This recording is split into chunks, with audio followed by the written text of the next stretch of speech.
محترم بزرگوں اور دوستوں، ہندوستان کے چپے چپے پر پھیلے ہوئے یہ مدارس جو دین اسلام کی اشاعت و حفاظت کا کام بحسن و خوبی انجام دے رہے ہیں،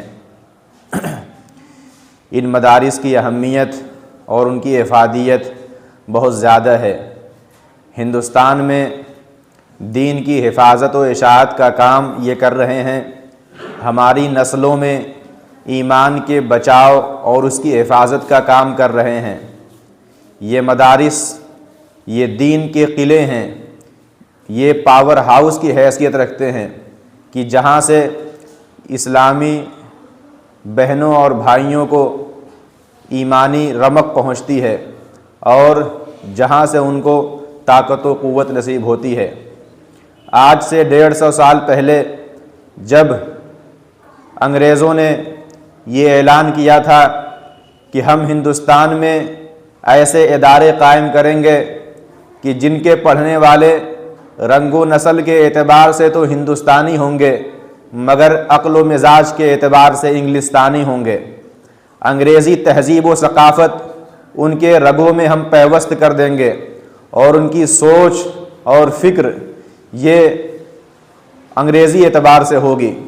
اس وقت چند علماء کرام جمع ہوئے اور انہوں نے اس اعلان کے مقابلے میں یہ اعلان کیا کہ ہم ایسے ادارے قائم کریں گے کہ جن کے پڑھنے والے رنگ و نسل کے اعتبار سے تو ہندوستانی ہوں گے لیکن مزاج اور عقل کے اعتبار سے اسلامی ہوں گے۔ دیوبند کے اندر چند اللہ والے جمع ہوئے امام قاسم نانوتوی رحمۃ اللہ علیہ کی سرکردگی میں، اور انہوں نے ایک انار کے درخت کے نیچے سے ایک مدرسے کی شروعات کی۔ ایک ہی شاگرد تھا محمود جس کا نام تھا، اور ایک ہی استاذ اس کا نام بھی محمود تھا۔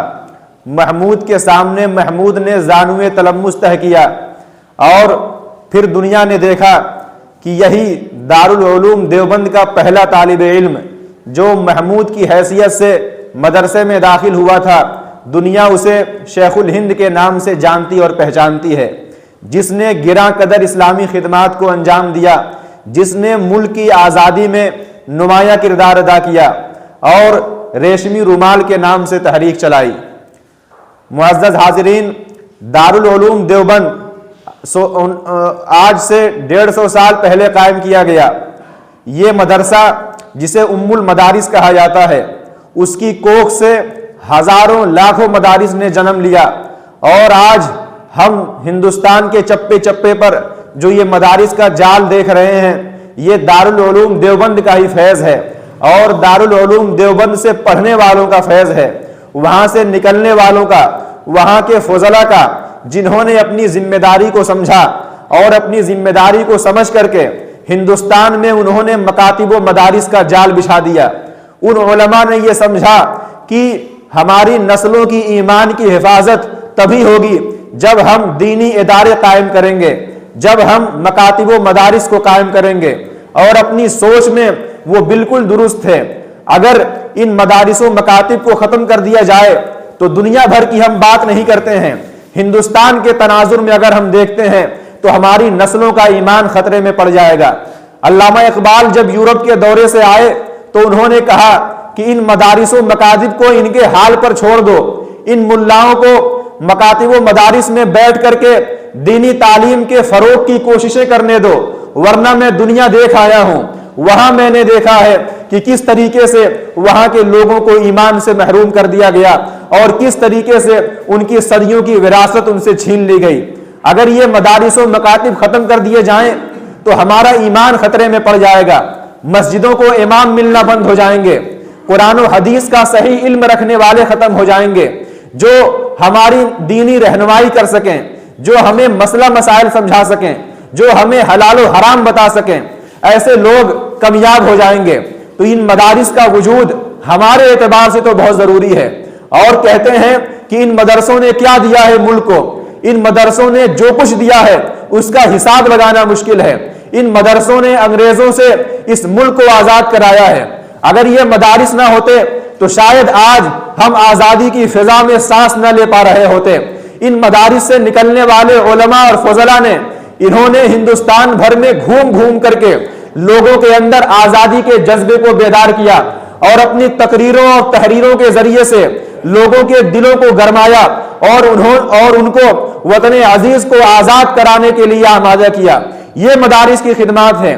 ان مدارس نے تعلیم کو فروغ دیا، ان مدارس نے علماء اور حفاظ کو تیار کیا، ان مدارس نے فقہاء اور محدثین کو تیار کیا، ان مدارس نے مصنفین اور مؤلفین کو تیار کیا، ان مدارس نے ہمارے نسلوں کے ایمان کی حفاظت کی ہے۔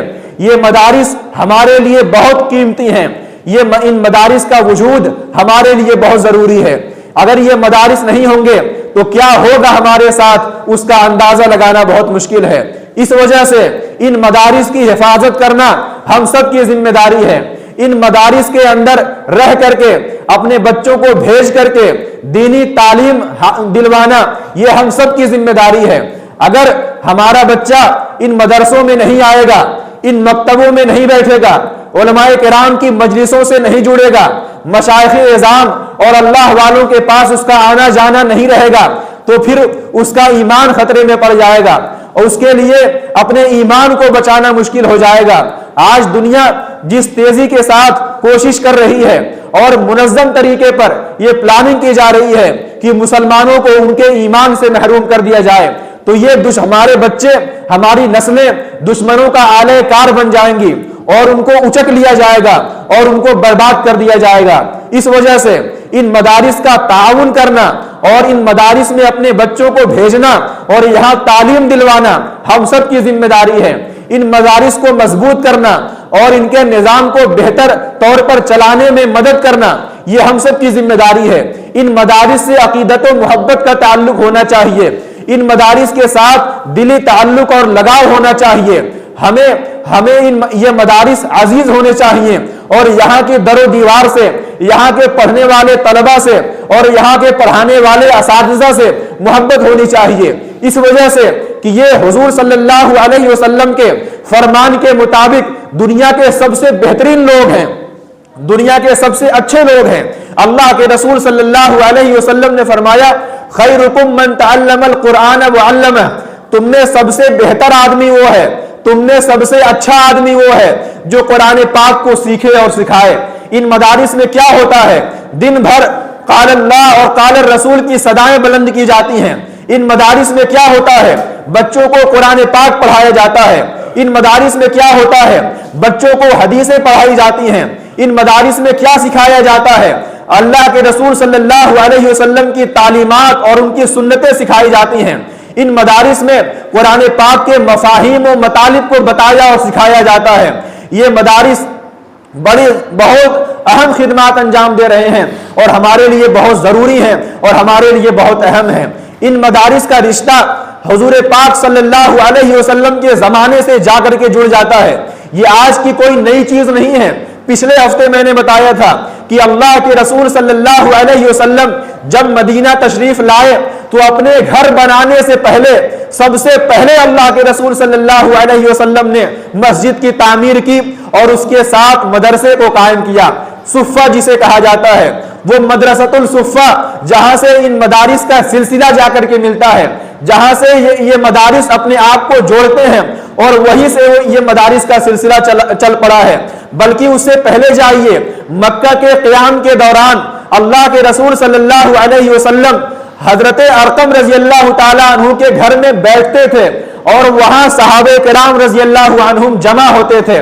وہ دار ارقم کہیے کہ سب سے پہلا مدرسہ تھا، سب سے پہلی درسگاہ تھا جو اللہ کے رسول صلی اللہ علیہ وسلم کے ہاتھوں میں قائم ہوا اور جہاں سے صحابہ کرام رضی اللہ تعالی عنہم کی تعلیم و تربیت کا انتظام ہوا۔ پھر دنیا نے دیکھا کہ ان دار ارقم میں پڑھنے والے طلبہ اور اس صفہ کے اندر بیٹھ کر کے علم دین حاصل کرنے والے طلبہ دنیا پر کس طریقے سے چھا گئے اور دنیا کو کس طریقے سے اپنے کنٹرول میں لے لیا۔ وہ جہاں گئے چھاتے چلے گئے، جس طرف نکلے بڑھتے چلے گئے۔ دنیا نے ان کی عظمت کا اقرار کیا اور آدھی دنیا سے زائد پر انہوں نے اپنی فتح کا پرچم لہرایا اور حضور اللہ تبارک و تعالیٰ نے ان کے بارے میں کہا رضی اللہ عنہم ورضوا عنہ، یہ انہی مدارس کے پڑھنے والے تھے جن کو اللہ تبارک و تعالیٰ نے یہ خطاب دیا کہ اللہ تبارک و تعالیٰ ان سب سے راضی ہو گیا اور وہ بھی اللہ سے راضی ہو گئے۔ کیا اس سے اونچا مقام و مرتبہ کسی کو حاصل ہو سکتا ہے؟ صحابہ کرام رضی اللہ عنہم سے اونچا چاہے وہ کتنا بڑا ولی ہو جائے، کتنا ہی بڑا بزرگ ہو جائے، دن رات عبادت کرنے والا ہو جائے، چاہے کتنا ہی بڑا عالم و فاضل ہو جائے، لیکن صحابہ کرام رضی اللہ تعالی عنہم کے وہ ایک پاؤں کے برابر بھی نہیں ہو سکتا۔ یہ صحابہ کرام رضی اللہ تعالی عنہم کا مرتبہ ہے کہ جنہوں نے درسگاہ نبوت میں بیٹھ کر کے اللہ کے رسول صلی اللہ علیہ وسلم سے تعلیم حاصل کی تھی۔ تو ان مدارس کو مضبوط کیجئے، یہ ہم سب کی ذمہ داری ہے، یہ ہم سب کا فریضہ ہے۔ ہم اپنے بچوں کو ایسے اسکولوں میں ہرگز داخل نہ کریں جہاں ان کا ایمان خطرے میں پڑ جائے۔ کیا آپ جانتے ہیں کہ جن اسکولوں میں آپ اپنے بچوں کو پڑھنے کے لیے بھیجتے ہیں وہاں باضابطہ ان کو ان کے ایمان سے دور کرنے کی کوشش کی جاتی ہے؟ کبھی آپ تحقیق کیجئے، کبھی آپ پتہ لگائیے کہ وہاں کیسی کیسی حرکتیں کی جاتی ہیں اور بچوں سے کرائی جاتی ہیں، کس طریقے سے ان کے ذہن سے توحید کو مٹایا جاتا ہے اور شرک کے بیج کو بویا جاتا ہے۔ آپ تحقیق کیجئے، آپ پتہ لگائیے، کیا آپ اپنے بچوں کو ایمان بیچ کر کے تعلیم دلائیں گے؟ کیا آپ اپنے بچوں کو ایمان سے محروم کر کے پڑھانا چاہتے ہیں؟ کیا مطلب ہے اس تعلیم کا اور کیا ضرورت ہے اس تعلیم کی کہ جو ہمارے بچوں سے ہمارا ایمان چھین لے؟ ہمارا بچہ کم پڑھے گا، ہمارا بچہ کم پڑھے گا، لیکن اس کا ایمان محفوظ رہنا چاہیے، اس کا ایمان مضبوط ہونا چاہیے۔ اس وجہ سے میں کہتا ہوں کہ اپنے بچوں کو مکتبوں میں ضرور تعلیم دلوائیے، درجہ پنجم تک ان کو مکتبوں میں ضرور پڑھائیے تاکہ وہ دین کی بنیادی معلومات حاصل کر لیں، اور ان کے دلوں میں علماء کی محبت پیدا کیجئے۔ اگر علماء کی محبت ان کے دلوں میں رہے گی، وہاں ان کا آنا جانا رہے گا، ان کی مجلسوں میں اٹھنا بیٹھنا رہے گا، تو اگر ان کے ذہن میں کوئی سوال پیدا ہوگا تو وہ اس کو حل کرنے کی کوشش کریں گے، کوئی خلجان پیدا ہوگا، کوئی وسوسہ پیدا ہوگا تو علماء کرام کی برکت سے انشاءاللہ وہ حل ہو جائے گا۔ اس وجہ سے ان کو مدارسوں سے، ان کو مکاتب سے، ان کو علماء سے، ان کو مشائخ سے دور نہ کیجئے، بلکہ ان کا ہاتھ پکڑ کر کے آپ لائیے اور ان کو علماء کی مجلس میں بیٹھائیے۔